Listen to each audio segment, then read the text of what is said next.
Showtime.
Welcome to another edition of the Willie Bragg Show. I'm your humble host, Willie Bragg, and I want to talk about something that I can't believe I could say it's been 20 years that's happened. But yeah, suffice to say, 20 years. The Iraq War started on March 20th, 2003. Seems like yesterday. I mean, there are people who were babies, people not even born. They're walking around and discovering how horrible war is. And this war that started 20 years ago, what it did to our society. I mean, what it did to our society, what it did to our economy, what it did to our world in the long run. So, I mean, 20 years ago, this week marks the 20th anniversary of the Iraq War. And what do we have to show for it? $7 trillion flushed down the toilet. And I found out it was like amounted up to $5,000 per second from, I guess, March 20th, 2003 to December 18, 2011. $5,000 a second. Try to imagine what that $5,000 could have done for every individual American right now. Imagine what that $5,000 could have done. I mean, it's just, it could have spent it on the American people instead of using it to basically kill people in other countries and destroy the infrastructure. I mean, here's the thing. The International Criminal Court, they want to go and arrest Vladimir Putin.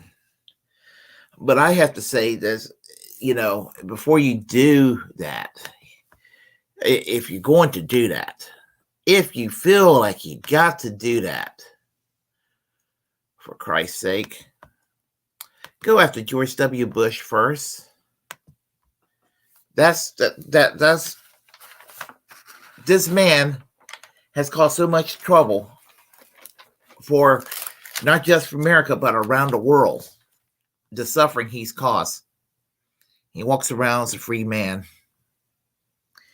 And it's not fair. 1 million dead Iraqis. This man caused it to happen. George W. Bush. 4,341 U.S. troops died under his watch because of George W. Bush. My dad is a former U.S. Naval lieutenant, served in the U.S. Navy. And he can't qualify for VA benefits because back in 2003, they decided to, what do they call it? what is that term that they use? The term that's used to basically oh gosh. Anyway, they basically reformed the program to I had a blank right there. They had a program to reform the VA. So those who makes way too much or makes too much money can't qualify for it. Means testing. They means tested the VA. And when they means tested the VA, it was done with the intent of basically turning the VA program into a universal health to a welfare program. And it's with the purpose of paying for the Iraq War, but it's also a purpose for taking another social program and kind of pushing it into a culture war to breed resentment and to basically have a mindset from the populace to tell the American government, we don't want government help. That mindset, without them even knowing that corporate special interests are the ones that control our government to begin with.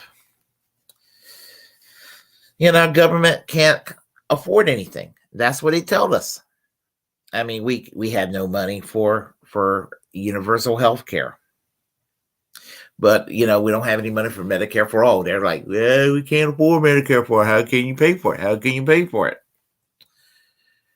A dirty little secret. And a lot of Americans don't know this. But with the occupation of Iraq and Afghanistan all these years, the United States government actually funded a single-payer Medicare for all system in both Iraq and Afghanistan. But we can't afford to have one here.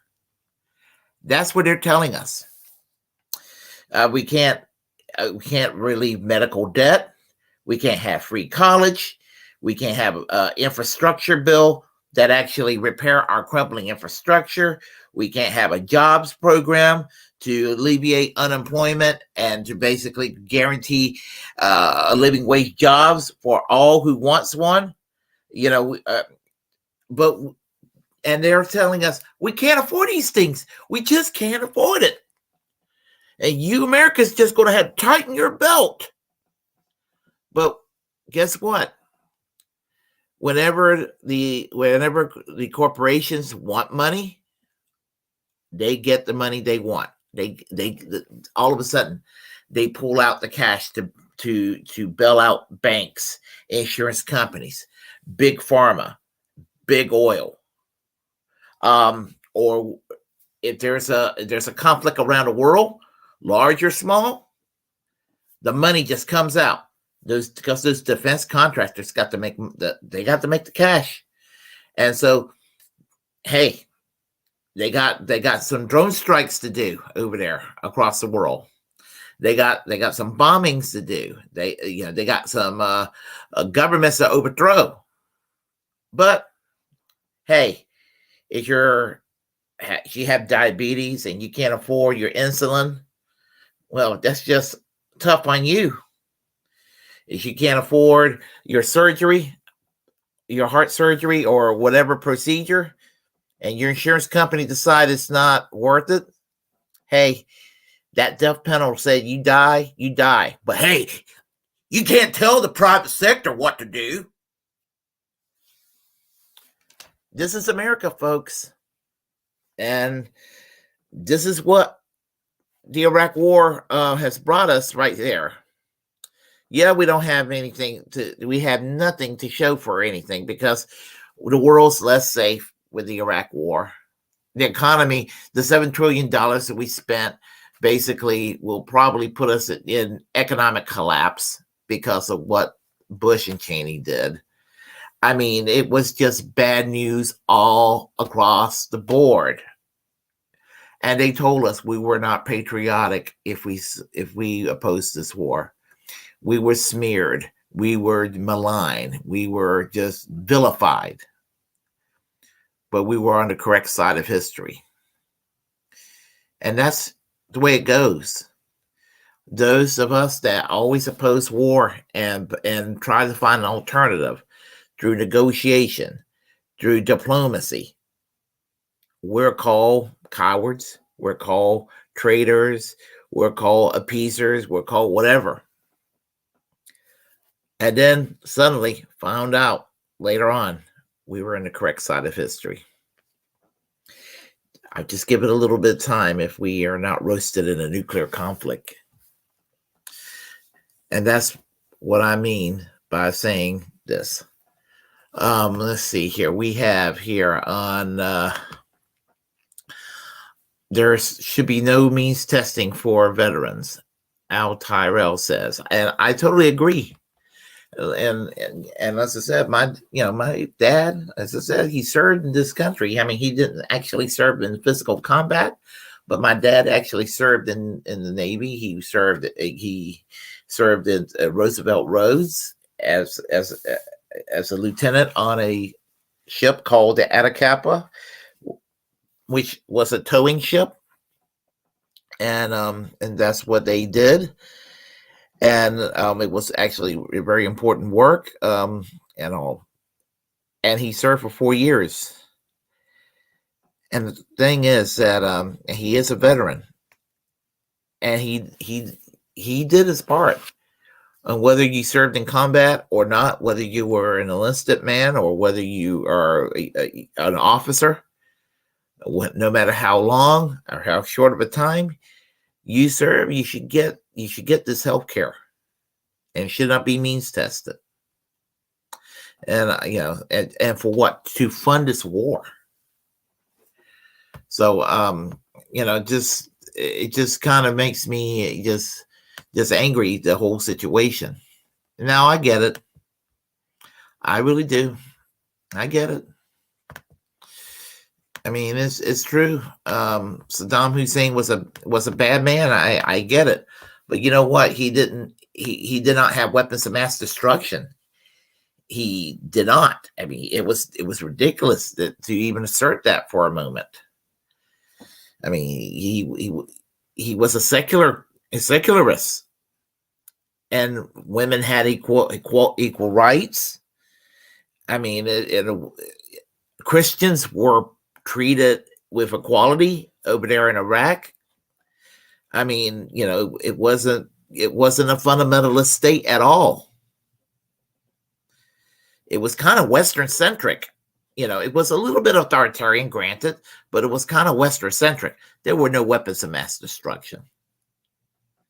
I interviewed Scott Ritter a couple of weeks ago, and he was telling the U.S. government there were no weapons of mass destruction. So, I mean, it's just ridiculous what happened, and they needed a boogeyman.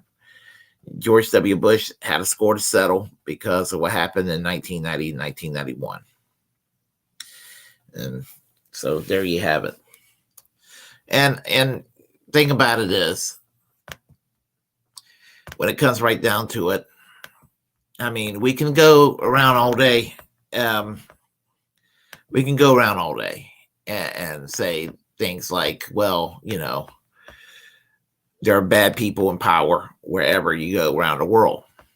Well, okay. I don't care about Stormy Daniels. That's not, that's a statewide case up in New York. I don't care about that. I care about the fact that Donald Trump murdered Qasem Soleimani. That's a war crime. Get him on that. Oh, no, can't do that, And again, I'm not saying that Vladimir Putin is a great guy. Not at all. I wouldn't vote for him if I lived in Russia. But you know what? He's killed less people than George W. Bush. Considerably less. So, I just don't understand people sometimes. So, anyway, 20 years ago, the madness called the Iraq War took place. Let's end the madness. Let's not have any more of this madness. Let's find an alternative to war, and let's use the money to serve the people. Even if you don't go and serve the people, you want to be fiscally conservative and pay off the national debt. I'd rather do that than to use money to go funding to kill people across the ocean. That's evil. That's wrong. That's a crime against humanity. If you like what you heard, press like and comment. Comment any ways you disagree with what I have to say. We'll have a conversation. Feel free to share the content on this channel. As a First Amendment absolutist, it's my duty to inform you to create your own platform and utilize it because we're the muckrakers of our time. Feel free to share the content on this channel. Reject corporate media. Follow me on YouTube, Twitter, Twitch, Facebook. And I will see you all later. Take care. Bye-bye.